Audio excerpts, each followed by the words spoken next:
કેમ છો મિત્રો, હું નિહાલ હાલા ફરી એકવાર આપની સમક્ષ આપણી આ યુટ્યુબ ચેનલ ઉપર આજ બહુ જ મહત્ત્વનો એવો ટોપિક અને એ ટોપિકનું નામ છે ભારતનું બંધારણ. મિત્રો, આવનારી પોલીસ કોન્સ્ટેબલ, પીએસઆઈ, એએસઆઈ કે પછી બિન સચિવાલય આ એક્ઝામની અંદર આ પોર્શન એટલે કે ભારતના બંધારણનું જે પોર્શન હોય છે એ વધારે હોય છે, એનું વેટેજ વધારે છે, એનું ભાર વધારે છે. એટલે મારી એવી ટ્રાય છે કે આવનારા 12 થી 15 વિડીયોની અંદર તમને આખું ભારતનું બંધારણ કવર કરાવી દઈશ. એટલે આ વિડીયો જ્યારે તમે જોતા હોય ત્યારે કદાચ ઓલરેડી બધા વિડીયો અપલોડ થઈ પણ ગયા હોય, એટલે તમે નિહાલ હાલા યુટ્યુબ ચેનલમાં જઈ પ્લેલિસ્ટમાં જાઓ અને ભારતના બંધારણમાંથી તમે બંધારણ આખું એક્ઝામ રિલેટેડ આપણે અહીંયા કવર કરેલું છે, તમે જોઈ અને શીખી શકશો. તો ચાલુ કરીએ આપણું ટોપિક અને એનું નામ છે ભારતનું બંધારણ. હવે ભારતમાં જે બંધારણ આવ્યું એ પહેલી વસ્તુ આપણને ખબર છે કે ભાઈ બ્રિટિશ ગવર્મેન્ટ જે ભારત ઉપર બ્રિટિશ સરકારનું શાસન હતું ત્યાંથી આ બંધારણ ક્યાંક ને ક્યાંક એની સાથે જોડાયેલું છે. એટલે ભારતની અંદર જ્યારે બ્રિટિશ કંપની આવી ત્યારે બંધારણનું પહેલું પગલું લેવામાં આવ્યું અને એનું નામ છે નિયામક ધારો 1773. શું નામ છે? તો કે ભાઈ એનું નામ છે નિયામક ધારો 1773. એ સૌથી પહેલી વખત કરવામાં આવ્યું. હવે નિયામક ધારો 1773 લઈ આવવામાં કોના દ્વારા આવ્યું? તો કે ભાઈ નિયામક ધારો 1773 લઈ આવવાવાળી હતી બ્રિટિશ ગવર્મેન્ટ, બરોબર. એટલે કે કંપનીનું લેખિત બંધારણ ઈસ્ટ ઇન્ડિયા કંપની માટે લેખિત ઈસ્ટ ઇન્ડિયા કંપનીને નિયંત્રણમાં લઈ આવવા માટે બ્રિટિશ ગવર્મેન્ટ દ્વારા પહેલું કંપનીનું લેખિત બંધારણ રજૂ કરવામાં આવ્યું. ક્યારે? તો કે ભાઈ નિયામક ધારો 1773ની અંદર. તો પહેલું શું? તો કે ભાઈ નિયામક ધારો 1773. શું? તો કે ભાઈ ઈસ્ટ ઇન્ડિયા કંપની માટે પહેલું લેખિત બંધારણ રજૂ કરવામાં આવ્યું અને આ બંધારણ અંતર્ગત ભારતની અંદર બંગાળમાં ગવર્નર જનરલનું પદ આવ્યું. એટલે પરીક્ષામાં પૂછાય કે પ્રથમ ભારતના ગવર્નર જનરલ પ્રથમ બંગાળના ગવર્નર જનરલ કોણ આવ્યા? તો કે ભાઈ એનું નામ છે વોરન હેસ્ટિંગ. ફરી એક વખત આ પરીક્ષામાં ઘણી વખત પૂછાયેલો પ્રશ્ન કે બંગાળના ગવર્નર જનરલ, ભારતના પ્રથમ બંગાળના ગવર્નર જનરલનું નામ શું છે? તો કે ભાઈ આવશે જવાબમાં વોરન હેસ્ટિંગ. અને નિયામક ધારા 1773 અંતર્ગત જ ભારતમાં કોલકાતાની અંદર શું કરવામાં આવ્યું? તો કે ભાઈ કોલકાતામાં સુપ્રીમ કોર્ટની સ્થાપના કરવામાં આવી. શું કરવામાં આવ્યું? તો કે ભાઈ કોલકાતામાં સુપ્રીમ કોર્ટની સ્થાપના કરવામાં આવી. અને આ સુપ્રીમ કોર્ટની અંદર જે કોલકાતામાં સ્થાપના થઈ તેમાં 4 જજ હતા. કેટલા? 4. એમાંથી પહેલું જજ જે મુખ્ય જજ હતા, જે એનું નામ હતું એલિઝા એમ્પે. આ પરીક્ષામાં ઘણી વખત પૂછાયેલો પ્રશ્ન કે સુપ્રીમ કોર્ટના પ્રથમ મુખ્ય ન્યાયાધીશનું નામ જણાવો તો શું આવશે? તો કે ભાઈ નિયામક ધારો 1773માં કોલકાતામાં સુપ્રીમ કોર્ટ બની હતી અને એના પ્રથમ મુખ્ય ન્યાયાધીશનું નામ છે એલિઝા એમ્પે. આ વાત થઈ નિયામક ધારો 1773. શું? તો કે ભાઈ ઈસ્ટ ઇન્ડિયા કંપનીને નિયંત્રણ અને નિયમનમાં લઈ આવવા માટે બ્રિટિશ ગવર્મેન્ટ દ્વારા એનું લેખિત બંધારણ કરવામાં આવ્યું. બંગાળમાં ગવર્નર જનરલ બનાવવામાં આવ્યા. કોને બનાવવામાં આવ્યા? તો એનું નામ આવશે તો કે ભાઈ બંગાળમાં ગવર્નર જનરલ બનાવવામાં આવ્યા. એનું નામ છે વોરન હેસ્ટિંગ. અને કોલકાતામાં સુપ્રીમ કોર્ટની સ્થાપના થઈ નિયામક ધારો 1773 અંતર્ગત અને એના મુખ્ય ન્યાયાધીશનું નામ છે એલિઝા એમ્પે. ક્લિયર એટલું? ચાલો આગળ વધીએ. તો કે ભાઈ 1773ના નિયામક ધારા પછી એ નિયામક ધારામાં થોડી ભૂલો હતી અને એ ભૂલો સુધારવા માટે પિટ્સ ઇન્ડિયા એક્ટ 1784માં ભારતમાં લઈ આવવામાં આવ્યું. કયું? તો કે ભાઈ પિટ્સ ઇન્ડિયા એક્ટ. હવે આ પિટ્સ નામ તો કે ભાઈ બ્રિટનના એ સમયના વડાપ્રધાન હતા, બ્રિટનના વડાપ્રધાન વિલિયમ પિટના નામ ઉપરથી આ એક્ટનું નામ પિટ ઇન્ડિયા એક્ટ 1784 રાખવામાં આવ્યું. હવે આની અંદર કરવામાં શું આવ્યું? તો કે ભાઈ ઈસ્ટ ઇન્ડિયા કંપની ભારતમાં શું કરવા આવી હતી? કે ભાઈ ઈસ્ટ ઇન્ડિયા કંપની ભારતમાં કરવા આવી હતી વેપાર. અને કરવા શું માંડી? તો કે ભાઈ કરવા માંડી રાજ. બરોબર છે, વેપાર કરવામાં આવી હતી અને રાજપાટ કરવા માંડી. એટલે પિટ્સ ઇન્ડિયા એક્ટ 1784 અંતર્ગત કંપનીનું વ્યાપારી અને રાજકીય કાર્યને શું કરવામાં આવ્યા? તો કે ભાઈ એ બંનેને નોખા કરવામાં આવ્યા. કોના અંતર્ગત? તો કે ભાઈ પિટ્સ ઇન્ડિયા એક્ટ 1784. શું કર્યું? કંપનીના વ્યાપારી અને રાજકીય કાર્ય નોખા કર્યા અને રાજકીય કાર્ય ઉપર નજર રાખવા ચલાવવા માટે શું કરવામાં આવ્યું? તો કે ભાઈ રાજકીય કાર્યો માટે બોર્ડ ઓફ કંટ્રોલ શું બનાવવામાં આવ્યું? તો કે ભાઈ બોર્ડ ઓફ કંટ્રોલ બનાવવામાં આવ્યું. તો આ થયું આપણું બીજો મુદ્દો. શું? પિટ્સ ઇન્ડિયા એક્ટ 1784 બ્રિટનના વડાપ્રધાન વિલિયમ પિટના નામ ઉપરથી રાખવામાં આવ્યું છે પિટ્સ એક્ટ. અને શું કર્યું? કંપનીના વેપારી અને રાજકીય કાર્ય જુદા કરવામાં આવ્યા. બીજું, રાજકીય કાર્ય ચલાવવા માટે બોર્ડ ઓફ કંટ્રોલની નિમણૂક કરવામાં આવી. ચાલો ત્યારબાદ શું થયું? તો કે ભાઈ ત્યારબાદ આવે છે ચાર્ટર્ડ એક્ટ 1813, 33 અને 53.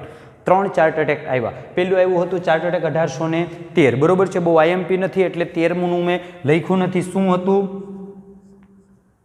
તો કે ભાઈ ચાર્ટર્ડ એક્ટ 1813ની અંદર તો કે ભાઈ શિક્ષણ પાછળ 1 લાખ રૂપિયા વાપરવાના, પછી ચા અને ચીની સિવાયનો જે પણ ધંધો છે એ બધાય કરી શકે એવા નિયમ આવ્યા હતા. પણ મહત્વનો આવ્યો ચાર્ટર્ડ એક્ટ 1833.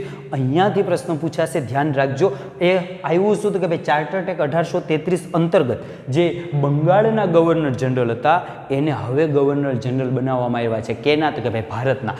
એટલે ભારતના પ્રથમ ગવર્નર જનરલ કયા ચાર્ટ અંતર્ગત? કે ભાઈ ચાર્ટર્ડ એક્ટ 1833 અંતર્ગત જે બંગાળના ગવર્નર જનરલ હતા એને ભારતના ગવર્નર જનરલ બનાવ્યા. અને ભારતના પ્રથમ ગવર્નર જનરલનું નામ છે, એનું નામ છે વિલિયમ બેન્ટિંગ. શું છે? William Bentinck. એ શું છે? તો કે ભાઈ ભારતના પ્રથમ ગવર્નર જનરલ છે. ત્યારબાદ આપણે આવીએ તો કે ભાઈ કંપનીના ધારાકીય અને કારોબારી જે કંપનીના જે ધારાકીય કાર્યો હોય અને કારોબારી કાર્યો હોય આ ચાર્ટર્ડ એક્ટ 1833 અંતર્ગત શું કરવામાં આવ્યા? તો કે ભાઈ ચાર્ટર્ડ એક્ટ 1853 અંતર્ગત શું કરવામાં આવ્યા? તો કે ભાઈ કંપનીના ધારાકીય અને કારોબારી કાર્ય નોખા કરવામાં આવ્યા. અને હવે આપણો મુદ્દો એટલે કે કોમ્પિટિટિવ એક્ઝામ ઈસવીસન 1853માં ભારતની અંદર સનદી અધિકારીઓ માટે ભરતી કરવામાં આવી. શેના માટે? તો કે ભાઈ સનદી અધિકારીઓ માટે ભરતી કરવામાં આવી અને ભારતીયો માટે આ ખુલ્લી હતી અને આ સ્પર્ધાત્મક પરીક્ષા લઈ અને આ ભરતી કરવામાં આવતી હતી. એટલે ભારતની અંદર સ્પર્ધાત્મક પરીક્ષાનું ચલણ ચાર્ટર્ડ એક્ટ 1853 અંતર્ગત સનદી અધિકારીઓની ભરતીથી શરૂ કરવામાં આવેલું છે. આ થયું તમારા 3 એક્ટ. ચાર્ટર્ડ એક્ટ 1813 શું? ચા અને ચીની સિવાયના ધંધા ઉપરથી એકત્રીકરણ નોંધ, શિક્ષણ પાછળ 1 લાખ રૂપિયા. ચાર્ટર્ડ એક્ટ 1833 બંગાળના ગવર્નર જનરલને ક્યાંના બનાવ્યા? ભારતના. શું નામ રાખવામાં આવ્યું? શું નામ હતું? નામ તો એના ભાઈ બે રાખ્યું છે. શું નામ હતું? તો કે ભાઈ વિલિયમ બેન્ટિંગ. અને શું કરવામાં આવ્યું? તો કે ભાઈ કોમ્પિટિટિવ એક્ઝામ એટલે કે સ્પર્ધાત્મક પરીક્ષા સનદી અધિકારીઓની ભરતી માટે શરૂ કરવામાં આવી હતી. આ શું થયા? તો કે આપણે નિયામક ધારો 1773, Pitt's India act 1784, chartered act 1813, 33 અને 53. ત્યારબાદ આગળ વધીએ તો કે ભાઈ હવે આવે છે ગવર્મેન્ટ ઓફ ઇન્ડિયા એક્ટ 1858.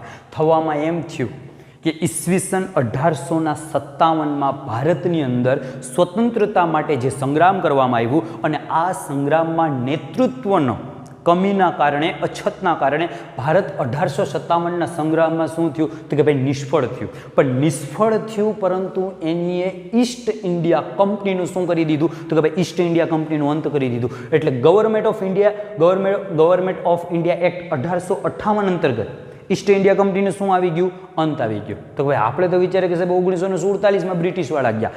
એટલે ઈસવીસન 1858માં ગવર્મેન્ટ ઓફ ઇન્ડિયા એક્ટ 1858 અંતર્ગત ઈસ્ટ ઇન્ડિયા કંપનીનો અંત આવ્યો અને ભારત હવે બ્રિટિશ તાજનાની છે. એટલે આપણા ઉપર પહેલાં ઈસ્ટ ઇન્ડિયા કંપની શાસન કરતી હતી, હવે સીધી કોણ કરશે? તો કે ભાઈ સીધી બ્રિટિશ ગવર્મેન્ટ છે એ ભારત ઉપર શાસન કરશે. કયા એક્ટ અંતર્ગત? તો કે ભાઈ ગવર્મેન્ટ ઓફ ઇન્ડિયા એક્ટ 1858 અંતર્ગત. બીજું શું થયું? તો કે ભાઈ ગવર્નરની જગ્યાએ વાઇસરોય. કેમ કે અહીંયા શું હતું? તો કે ભાઈ અહીંયા સુધી ઈસ્ટ ઇન્ડિયા કંપની શાસન ચલાવતી, એની અંદર ગવર્નર જનરલ હતા. હવે કોણ ચલાવે છે? તો કે હવે ભાઈ બ્રિટિશ ગવર્મેન્ટ ચલાવે છે. એટલે બ્રિટિશ ગવર્મેન્ટ ચલાવે છે એની અંતર્ગત તો કે ભાઈ શું હતું? કે ભાઈ ગવર્નર જનરલનું પદ ખારીજ કરી દેવામાં આવ્યું અને એની જગ્યાએ લઈ આવ્યા વાઇસરોય. તો ભારતના પ્રથમ વાઇસરોય પરીક્ષામાં પૂછાયેલો પ્રશ્ન, એનું નામ છે લોર્ડ કેનિંગ. શું નામ છે? Lord canning. એ શું છે? તો કે ભાઈ ભારતના પ્રથમ વાઇસરોય છે. કયા એક્ટ અંતર્ગત આવ્યા? તો કે ભાઈ ગવર્મેન્ટ ઓફ ઇન્ડિયા એક્ટ 1858 અંતર્ગત ભારતમાં આવ્યા. બરોબર છે. આગળ વધીએ તો કે ભાઈ ઇન્ડિયન કાઉન્સિલિંગ એક્ટ 1861. બે કાઉન્સિલિંગ એક્ટ આવ્યા. Indian counselling act 1861, Indian counselling act 1892. બરોબર. હવે ઇન્ડિયન કાઉન્સિલિંગ એક્ટ 1861 જેની અંદર વાઇસરોય હતા લોર્ડ કેનિંગ સાહેબ, અને લોર્ડ કેનિંગ સાહેબે એની ધારાકીય પરિષદની અંદર શું કર્યું? તો કે ભાઈ બિન સત્તાવાર ભારતીયોની નિમણૂક કરવામાં આવી. પરીક્ષામાં પૂછાયેલો પ્રશ્ન કે આ કોણ? જે બિન સત્તાવાર ભારતીયો પહેલાં તો કેટલા હતા? તો કે ભાઈ વાઇસરોયની ધારાકીય પરિષદમાં બિન સત્તાવાર ભારતીયો 3 હતા. કોણ? બનારસના રાજા, પટિયાલાના રાજા અને સર દિનકર રાવ. કોણ? બનારસના રાજા, પટિયાલાના રાજા અને સર દિનકર રાવ. આ 3 વ્યક્તિઓ છે એ વાઇસરોયની ધારાકીય પરિષદમાં બિન સત્તાવાર ભારતીય તરીકે એનું નિમણૂક કરવામાં આવી છે. અને ઇન્ડિયન કાઉન્સિલિંગ એક્ટ 1861 અંતર્ગત જે વટ હુકમની સત્તા છે, બરોબર છે, જે અત્યારે ભારતની અંદર વટ હુકમ કોણ બહાર પાડે? તો કે ભાઈ રાષ્ટ્રપતિ અને રાજ્યની અંદર જે તે રાજ્યના ગવર્નર શ્રી એ વટ હુકમ બહાર પાડે છે. એ જ રીતે ત્યારે ઇન્ડિયન કાઉન્સિલિંગ એક્ટ 1861 અંતર્ગત જે વાઇસરોય છે એ વાઇસરોયને શું આપ્યું હતું કે ભાઈ વાઇસરોયને વટહુકમ બહાર પાડવાની સત્તા આપી. શું આપ્યું? વાઇસરોયને વટહુકમ બહાર પાડવાની સત્તા આપી. અને આનો સમયગાળો કેટલો હતો તો કે ભાઈ 6 મહિના. જે વટહુકમ બહાર પાડે કેટલા સમય સુધી ચાલે તો કે ભાઈ 6 મહિના સુધી ચાલતું હતું. તો શું થયું ભાઈ ઇન્ડિયન કાઉન્સિલિંગ એક્ટ 1861માં ધારાકીય પરિષદમાં બિનસત્તાવાર ભારતીયોની નિમણૂક કરવામાં આવ્યા. કોણ? બનારસના રાજા, પટિયાલાના રાજા અને સરદિનકર રાવ. અને બીજું શું કર્યું તો કે ભાઈ વાઇસરોયને વટહુકમ બહાર પાડવાની સત્તા આપી. એનો સમયગાળો તો કે ભાઈ 6 મહિના માટે. આગળ વધીએ. Indian counselling act 1892. આની અંદર શું થયું તો કે ભાઈ ધારાકીય પરિષદની અંદર બિનસત્તાવાર જે ભારતીય હતા એની સંખ્યા વધારે કરવામાં આવી. બરોબર. પરંતુ સત્તાવાર સભ્યોની શું હતી તો કે ભાઈ સત્તાવાર સભ્યોની બહુમતી રાખવામાં આવી હતી. બીજું તો કે ભાઈ ઇન્ડિયન કાઉન્સિલિંગ એક્ટ 1892ની અંદર ચૂંટણીનું તત્વ ઉમેરાયું. એટલે કે જો આ ધારાકીય પરિષદની અંદર બિનસત્તાવાર ભારતીય હતા એ લઈ આવવા માટે શું કરતું કે ભાઈ એને આવવા માટે ચૂંટણી કરવામાં આવતી. એટલે ભારતની અંદર ચૂંટણીનું તત્વ ક્યારથી આવ્યું તો કે ભાઈ ઇન્ડિયન કાઉન્સિલિંગ એક્ટ 1892 અંતર્ગત ચૂંટણીનું તત્વ કોની અંદર આવ્યું તો કે ભાઈ ભારતની અંદર ચૂંટણીનું તત્વ ઉમેરવામાં આવ્યું હતું. ત્યારબાદ આગળ વાત કરીએ કે ભાઈ ઇન્ડિયન કાઉન્સિલિંગ એક્ટ 1909 પરીક્ષામાં આની અંદરથી પૂછાતો પ્રશ્ન કે કયા એક્ટને માર્લો મિન્ટો એક્ટ કહેવામાં આવે. ધ્યાનથી હો, કયા એક્ટને માર્લો મિન્ટો એક્ટ કહેવામાં આવે તો Indian council act 1909. Indian council act 1909 ને શું કહેવામાં આવે છે? માર્લો મિન્ટો એક્ટ કહેવામાં આવે છે. હવે એની અંદર થયું શું તો કે ભાઈ એની અંદર થવામાં એવું થયું કે જે બિનસત્તાવાર સભ્યોની સંખ્યા વધારવામાં આવી અને બજેટ રિલેટેડ એને પ્રશ્ન આપવામાં આવ્યા એ તો થયું. પરંતુ અત્યાર સુધી વાઇસરોયની ધારાકીય પરિષદની અંદર ભારતીય હતા પરંતુ કારોબારી પરિષદની અંદર ભારતીય નહોતા. પરંતુ માર્લો મિન્ટો એક્ટ અંતર્ગત ઇન્ડિયન કાઉન્સિલિંગ એક્ટ 1909 એટલે કે માર્લો મિન્ટો એક્ટ અંતર્ગત વાઇસરોયની કારોબારી પરિષદની અંદર હવે ભારતીયની નિમણૂક કરવામાં આવી અને પહેલો ભારતીય એકની જ નિમણૂક થઈ હતી આ માર્લો મિન્ટો એક્ટ અંતર્ગત. અને એ ભારતીયનું નામ છે સત્યેન્દ્ર સિંહા. એટલે પ્રશ્ન એમ પણ પૂછાય માર્લો મિન્ટો એક્ટ એટલે તો કે ભાઈ ઇન્ડિયન કાઉન્સિલિંગ એક્ટ 1909 કારોબારી પરિષદની અંદર ક્યારે ભારતીય આવ્યા તો કે ભાઈ માર્લો મિન્ટો એક્ટમાં. કોણ તો કે ભાઈ એનું નામ છે સત્યેન્દ્ર સિંહા. પછી આગળ વધીએ તો કે ભાઈ ભારતની અંદર જે ધર્મ માટે જે ભેદભાવ નાખવામાં આવ્યું એ કયા એક્ટમાં લઈ આવવામાં આવ્યું જે હિન્દુ મુસ્લિમના ખાસ કરીને ઝઘડા ચર્ચાઓમાં રહી તો કે ભાઈ એ શરૂઆત કરવામાં આવી ઇન્ડિયન કાઉન્સિલિંગ એક્ટ 1909 માર્લો મિન્ટો એક્ટથી. શું કર્યું તો કે ભાઈ અહીંયાથી કોમી પ્રતિનિધિત્વની પ્રથા લઈ આવવામાં આવી અને મુસ્લિમો માટે અલગ મતદાન મંડળ. આ પ્રશ્ન પૂછાયેલો છે કે મુસ્લિમો માટે અલગ મતદાન મંડળ કયા એક્ટ અંતર્ગત લઈ આવવામાં આવ્યું તો ઇન્ડિયન કાઉન્સિલિંગ એક્ટ 1909 એટલે કે માર્લો મિન્ટો એક્ટ અંતર્ગત આ જે વસ્તુ છે એ લઈ આવવામાં આવી હતી. સમજાણું? ફરી એકવાર ઝડપથી રિવાઇઝ કરાવી દઉં છું. હજી આપણે આને મૂકીને પણ 3 ધારાઓ આ જ વિડીયોની અંદર જોવાના છે. ભારતના બંધારણમાં સૌથી પહેલાં નિયામક ધારામાં શું કરવામાં આવ્યું હતું? ઈસ્ટ ઇન્ડિયા કંપનીને નિયંત્રણમાં લઈ આવવા માટે બ્રિટિશ ગવર્મેન્ટ દ્વારા એનું લેખિત બંધારણ રજૂ કરવામાં આવ્યું. બંગાળના ગવર્નર જનરલ બનાવવામાં આવ્યા. કોને? વોરન હેસ્ટિંગને. અને કોલકાતામાં સુપ્રીમ કોર્ટ બની એના 4 જજ હતા જેમાં મુખ્ય જજનું નામ એલિજા એમ્પે. બીજું શું થયું તો કે ભાઈ બીજું આવ્યું પિટ્સ ઇન્ડિયા એક્ટ 1784. શું કર્યું તો કે ભાઈ બ્રિટિશના વડાપ્રધાન વિલિયમ પિટના નામ ઉપરથી આ એકનું નામ રાખવામાં આવ્યું હતું. કંપનીના વેપારી અને રાજકીય કાર્યને શું કર્યું? નોખા કરવામાં આવ્યા હતા અને રાજકીય કાર્ય ચલાવવા માટે બોર્ડ ઓફ કંટ્રોલની નિમણૂક કરવામાં આવી હતી. ત્યારબાદ 3 ચાર્ટર્ડ એક્ટ આવ્યા 1813, 33 અને 53. 1813માં શું આવ્યું હતું? ચા અને ચીની સિવાયના ધંધા ઉપરથી એકંધીકરણ નોંધ, શિક્ષણ માટે 1 લાખ રૂપિયા વાપરો. અને ભારતના પ્રથમ ગવર્નર જનરલ તો કે ભાઈ ચાર્ટર્ડ એક્ટ 1833 અંતર્ગત બંગાળના ગવર્નર જનરલને શું બનાવ્યું? ભારતના ગવર્નર જનરલ. શું નામ હતું? William Bentinck. ધેન આફ્ટર કંપનીના ધારાકીય અને કારોબારી કાર્ય તો કે ભાઈ બંગાળના ગવર્નર જનરલની જગ્યાએ ભારતના પ્રથમ ગવર્નર જનરલ શું?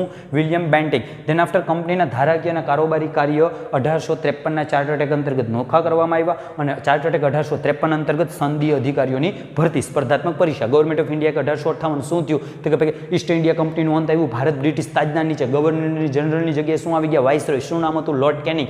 ઇન્ડિયન કાઉન્સિલિંગ એક્ટ 1861 શું આવ્યું તો કે ભાઈ ધારાકીય પરિષદમાં બિનસત્તાવાર ભારતીયોની નિમણૂક કરવામાં આવી. 3 કોણ? બનારસના રાજા, પટિયાલાના રાજા અને સર દિનકર રાવ. બીજું વાઇસરોયને વટહુકમની સત્તા આપવામાં આવી. સમયગાળો 6 મહિના માટે. ઇન્ડિયન કાઉન્સિલિંગ એક્ટ 1892 આવ્યું. એની અંદર શું આવ્યું હતું કે ભાઈ ચૂંટણીનું તત્વ ઉમેરવામાં આવ્યું હતું. ઇન્ડિયન કાઉન્સિલિંગ એક્ટ 1909 જેને માર્લો મિન્ટો એક્ટ કહેવામાં આવે છે, જેમાં વાઇસરોયની કારોબારી પરિષદની અંદર એક ભારતીય આવ્યા, એનું નામ હતું સત્યેન્દ્ર સિન્હા, અને મુસ્લિમ માટે અલગ મતદાન મંડળ માર્લો મિન્ટો એક્ટ અંતર્ગત જ રાખવામાં આવ્યું હતું. ચાલો અહીંયા સુધી સમજાણું છે.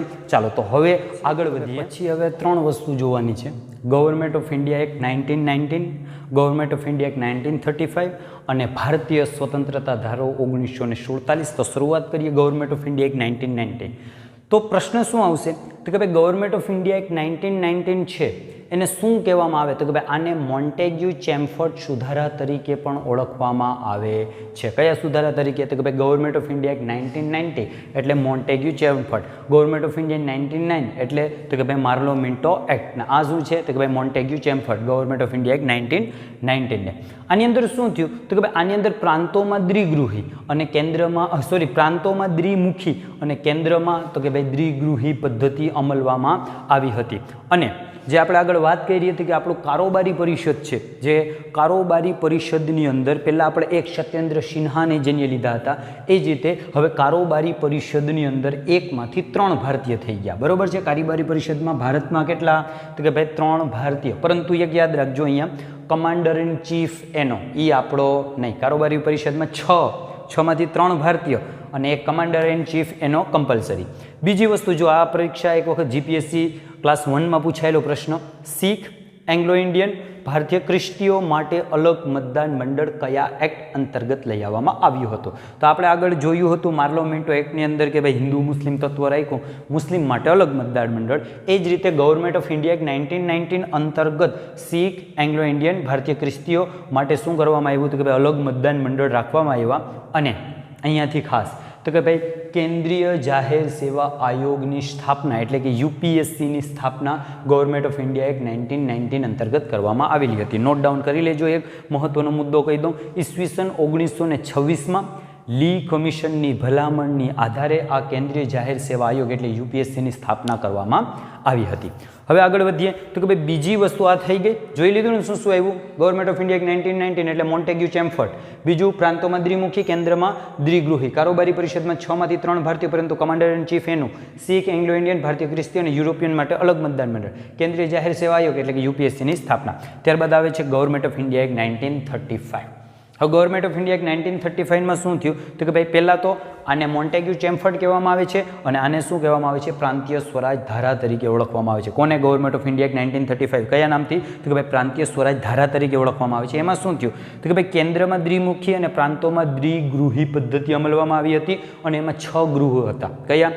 બંગાળ, બિહાર, બોમ્બે, મદ્રાસ, યુપી અને અસમ. ફરી એકવાર, કેન્દ્રમાં દ્વિમુખી, પ્રાંતોમાં દ્વિગૃહી. પ્રાંતમાં 6 ગૃહ કયા કયા? બંગાળ, બિહાર, બોમ્બે, મદ્રાસ, યુપી અને અસમ. અને આ જે પ્રાંતીય સ્વરાજ ધારો બહાર પાડવામાં આવ્યો હતો એટલે ગવર્મેન્ટ ઓફ ઇન્ડિયા એક્ટ 1935, એની અંદર આપણે 321 અનુચ્છેદ અને 10 પરિશિષ્ટો હતા. શું હતા? 321 અનુચ્છેદ અને 10 પરિશિષ્ટ હતા. આ ગવર્મેન્ટ ઓફ ઇન્ડિયા એક્ટ 1935 અંતર્ગત જ ભારતની અંદર આરબીઆઈ, ધ્યાન થયો આરબીઆઈનો પ્રશ્ન, આરબીઆઈ અને supreme court, government of India act 1935 અંતર્ગત આરબીઆઈ અને સુપ્રીમ કોર્ટની સ્થાપના કરવામાં આવી. અને આ એક્ટ અંતર્ગત ભારતીયોની 10% વસ્તીને શું આપવામાં આવ્યું તો કે ભાઈ મતાધિકાર 10% વસ્તીને આપવામાં આવેલું હતું. અને ભારતનો જ ભાગ જે આજે મ્યાનમારના નામથી ઓળખાય છે એ સમયે બર્માના નામથી ઓળખાતો, એ ગવર્મેન્ટ ઓફ ઇન્ડિયા એક્ટ 1935 અંતર્ગત જે બર્મા એટલે કે મ્યાનમારને ભારતમાંથી અલગ કરવામાં આવ્યું હતું. આ થયું તમારું ગવર્મેન્ટ ઓફ ઇન્ડિયા એક્ટ 1935. હવે ફરી એકવાર રિવાઇઝ કરાવી દઉં એટલે ભૂલાય નહીં. કયું નામ? Government of India act 1990 Montagu Chelmsford, government of India act 1909 તો કે ભાઈ Morley Minto act, government of India act 1935 એટલે પ્રાંતીય સ્વરાજ ધારો, કેન્દ્રમાં દ્વિમુખી, પ્રાંતોમાં દ્વિગૃહી, 6 ગૃહ હતા, બંગાળ, બિહાર, બોમ્બે, મદ્રાસ, યુપી અને અસમ. 321 અનુચ્છેદ, 10 પરિશિષ્ટ, આરબીઆઈ અને સુપ્રીમ કોર્ટની સ્થાપના, 10% વસ્તીના આધારે શું મતાધિકાર, અને બર્મા એટલે કે મ્યાનમારને ભારતમાંથી ગવર્મેન્ટ ઓફ ઇન્ડિયા એક્ટ 1935 અંતર્ગત નોખું કરવામાં આવ્યું. હવે ભારતીય સ્વતંત્રતા ધારો 1947.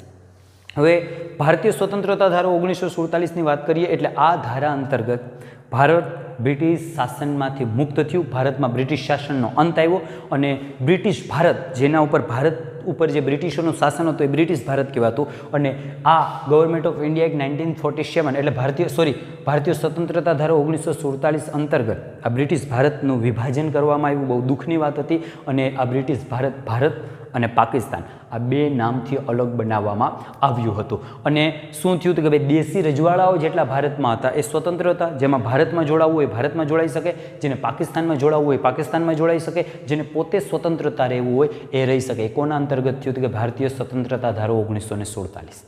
સમજાય છે? તો અહીંયા સુધી આ વિડીયોને રાખું છું. નેક્સ્ટ વિડીયોમાં આપણે જોશું કેબિનેટ મિશન કઈ રીતે આવ્યું, ભારતમાં બંધારણનો વિચાર કઈ રીતે થયું, કેટલી ભારતની બંધારણ સભાઓમાં શું શું હતી, એ બધી વસ્તુ ઉપર આપણે વાત કરવાના છે નેક્સ્ટ લેક્ચરમાં, નેક્સ્ટ વિડીયોની અંદર આ બધા ટોપિક ઉપર આપણે વાત કરશું.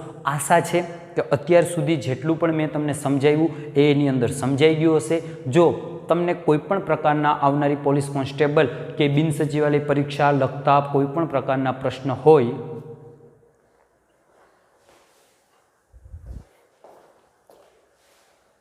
તો તમે મને આ નંબર ઉપર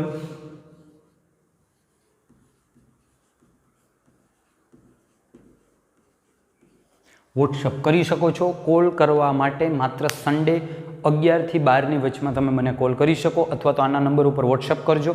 બરોબર? મેથ્સ, રિઝનિંગ, બંધારણ કોઈ પણ પ્રશ્ન હશે મારાથી પોસિબલ હશે એવી તમને ટ્રાય કરીશ. અને જેને આ યુટ્યુબ ચેનલ સબસ્ક્રાઈબ ન કરી હોય સબસ્ક્રાઈબ કરી લેજો, બેલ આઇકન દબાવી લેજો. અને જો કોઈને આ ચેનલથી વાંધો હોય તો ભાઈ આ તો યુટ્યુબ છે, ભારતમાં આપણને બધાને સ્વતંત્રતા છે, વાણી, વિચાર અને અભિવ્યક્તિની સ્વતંત્રતાના આપણા મૂળભૂત અધિકારોની અંદર આપણે જોવાનું જ છે. એટલે જેને મજા આવે એ જોવાની છે, જેને ન મજા આવે એને રાજી ખુશીથી વિદાય. બરોબર છે? એટલે બટ મારો એવો ટ્રાય છે કે આવનારી પોલીસ કોન્સ્ટેબલ અને બિન સચિવાલયનું પૂરેપૂરું કોન્સ્ટિટ્યુશન તમને હું અહીંયા કરાવું. ચાલો વિડીયો અહીંયા વિરામ આપું છું. નેક્સ્ટ વિડીયોમાં ફરી પાછા મળશું. ત્યાં સુધી વાંચતા રહ્યો, રીડ કરતા રહ્યો. જય હિન્દ, જય ભારત. Thank you.